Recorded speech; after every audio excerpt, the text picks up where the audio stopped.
I'd bet you can think of something that matters to you that you wish mattered to more people. Maybe it's your business. Maybe it's a political movement. Maybe it's an art form you love. Today, I want to share with you a bit of what I've learned about how you can invite people who are outside your circle into that thing that matters most to you. I run this museum, the Museum of Art and History in Santa Cruz. We call it the MA. And today, the MA is a thriving cultural center for our community. But when I showed up as its new director 6 years ago, it was in trouble. We did not matter enough to enough people in our community, and that was causing two really big problems. The first was money. We didn't have any. The day I walked in the door as the new director, we had $16,000 in the bank, we had $36,000 in unpaid bills, and there was no magic philanthropist ready to bail us out. We were talking about closing the doors of the museum. At the same time, though, we had an even bigger problem, and that was a problem of relevance. There were more people in Santa Cruz County who knew that this building used to be the county jail than knew that it was now a museum. And it had been a museum at this point for 20 years. We had to find a way to matter more to more people in our community. We had to make the museum relevant. But how do you do that? We couldn't just declare relevance by fiat. People choose for themselves every day what we think is relevant to us and what we think isn't, what we're going to attend to and what we're going to ignore. How do we make those decisions? Research shows we ask ourselves two questions to decide if something's relevant. How much meaning am I going to get out of this experience? And how much effort is it going to take for me to have that experience? We ask these questions every day. How much meaning will I get out of seeing that art exhibit? Is it worth the effort of figuring out when they're open, buying a ticket, finding a friend to come with me? How much meaning would I get out of volunteering in my community? Is it worth the effort to find the right place where I really feel like I'm making a difference? How much meaning would I get out of going into this bar? Would it be fun? And what would it take to get me in the door? At the MA, we knew that people were not walking into our door. They didn't see the meaning there. And I've started thinking about this not in terms of physical doors, but metaphorical ones. This idea of relevance as a key that unlocks meaning. If you think about that thing that you love living inside a metaphorical locked room, for you, you know there's value in there, and you have done the effort to get that key. You walk in again and again to the good stuff inside. But for an outsider, they don't see the good stuff. All they see is a locked door. And they have to decide, is there meaning for me on the other side of that door? Is it worth the effort for me to figure out how to get in? Or should I just pass on by? At the MA, we knew too many people were passing us by. And so we went about the work, not of selling people the door we already had, but working with outsiders to open new doors to meaning in ways that worked for them. You don't believe surf history should live inside a building? Great, let's take it to the beach. For you, art is a celebration? Wonderful, let's celebrate. As we worked with more and more outsiders, we learned what made art and history meaningful for them. And we learned that the meaning inside our room wasn't really about art and history. It was about using art and history to build community, building bridges across our differences, and coming together. Opening these new doors with outsiders changed our museum. In my first 5 years as director, we more than tripled our attendance, and we went from that $16,000 in the bank to $1.6 million, with which we could extend our impact in our community. And we did it thanks to all these outsiders, all these people who 5 years ago didn't even know the museum existed, and are now coming in and supporting what we do. I'm not going to suggest that bringing in these outsiders was easy. It isn't.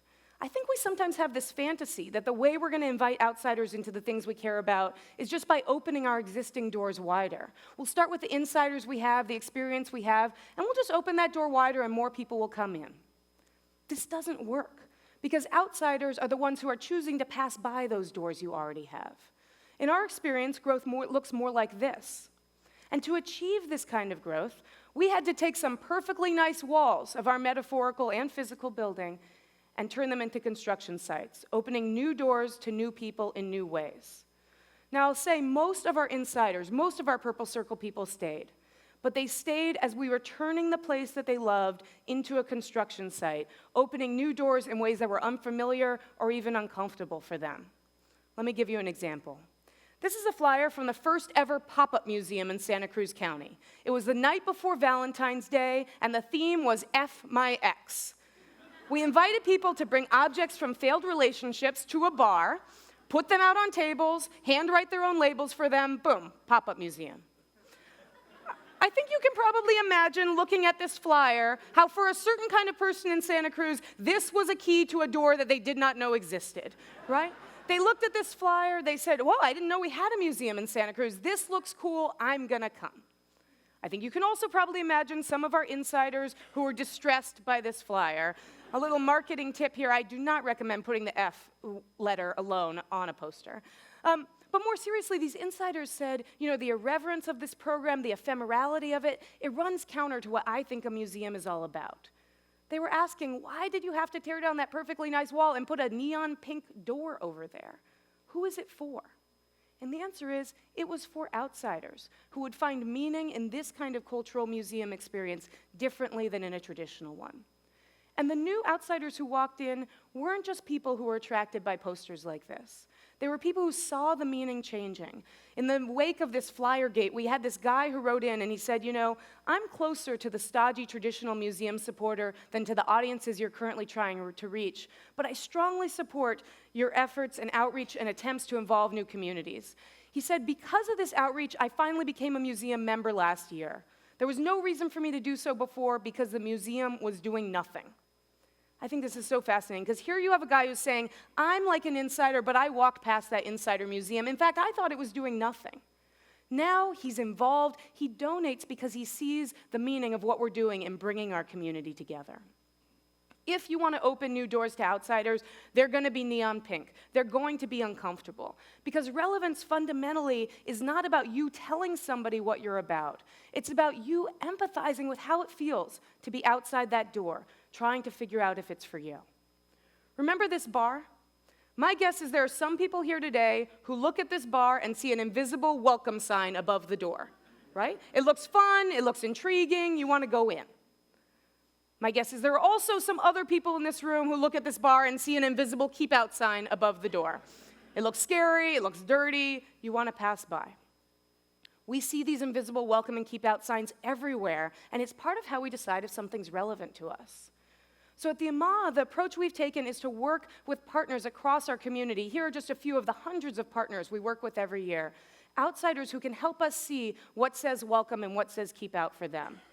I look at this picture and I see tech entrepreneurs, I see farmers, I see community activists, all of whom who can say, hey, for my community, this looks like welcome, so let's frame out this new door over here like this.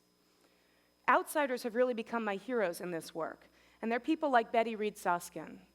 Betty is the oldest park ranger in the National Park Service. She's just over the bay in Richmond, California. And one of the many amazing things about Betty is that she doesn't just wear this uniform when she clocks in at the park. She wears it when she's off duty in the streets of Oakland and Alameda. And Betty says, when I wear my uniform on the streets of the city, I am announcing to young people of color a career path and an opportunity that I didn't know existed until I was in my 80s. And Lord knows I don't want other people to have to wait that long to figure it out. Betty's using her uniform as a kind of welcome sign, standing at the door to the park and saying to her community, hey, come in, this is for you too.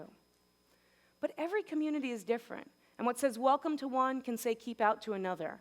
This is another one of my heroes in the National Park Service. This is Cam Juarez. He works in Tucson, Arizona at Saguaro National Park, and it's Cam's job to invite Latinos into that park. And one of the first things Cam said when he got this job was, for my community, for Latinos living near the border, this uniform you all are so proud of, it is not a welcome sign. It is a keep out sign. The hardest part of working with outsiders is not finding them. It's listening to them. When they say to you, hey, that uniform you're proud of, that door you love, it's a keep out for my community, what do you do? That's the challenge that faced librarians at the State Library of Queensland just a few years ago. Next time you're in Brisbane, Australia, do yourself a favor and go visit the State Library of Queensland. It's the most beautiful library I've ever seen. White, gleaming, contemporary, open plan, really amazing. And I was there shortly after its opening as part of a group who were designing an Indigenous Knowledge Center, a Kuril Dagan, for this library. So there we were, architects, designers, librarians, and Aboriginal elders here in this white gleaming space to design this Indigenous Knowledge Center. And the first thing that the Aboriginal elders said was, you know, for us, sharing knowledge doesn't happen primarily through books. It happens through music and dance, it's intergenerational, and it's gotta be colorful. It can't be so sterile like a hospital. And you could see the librarians looking at their white gleaming space with new eyes. And then the Indigenous elders said, you know, and the most important way we share knowledge is around a fire. I don't know how many librarians you know, but this was one of those moments of truth, right? They had to decide, were we for real when we said we wanted to welcome Indigenous people to share knowledge and build community in this library? Or were we secretly hoping they would be grateful to walk through the white gleaming doors we've already built? And to their great credit, they were for real. And they took one of those white gleaming spaces and they made it a colorful space for families and music and dance. And even more impressively, they built a fire pit outdoors so that groups like this Indigenous World Youth Congress could say, this is the place where we want to share knowledge and build community, because this library feels welcome to us. It matters to us now. And so I invite you one more time to think about that thing that matters most to you and the metaphorical room in which it lives. What are the doors to that room like? Who do they say welcome to? Who do they say keep out to? As you work to think about how you might invite outsiders into this place that matters to you, I urge you not to think of this as a marketing exercise. Sure, you can paint a fake door on the side of your wall and outsiders will come once. But after they've slammed their head into the wall and walk away feeling that sense of disrespect and mistrust, they're not going to come back.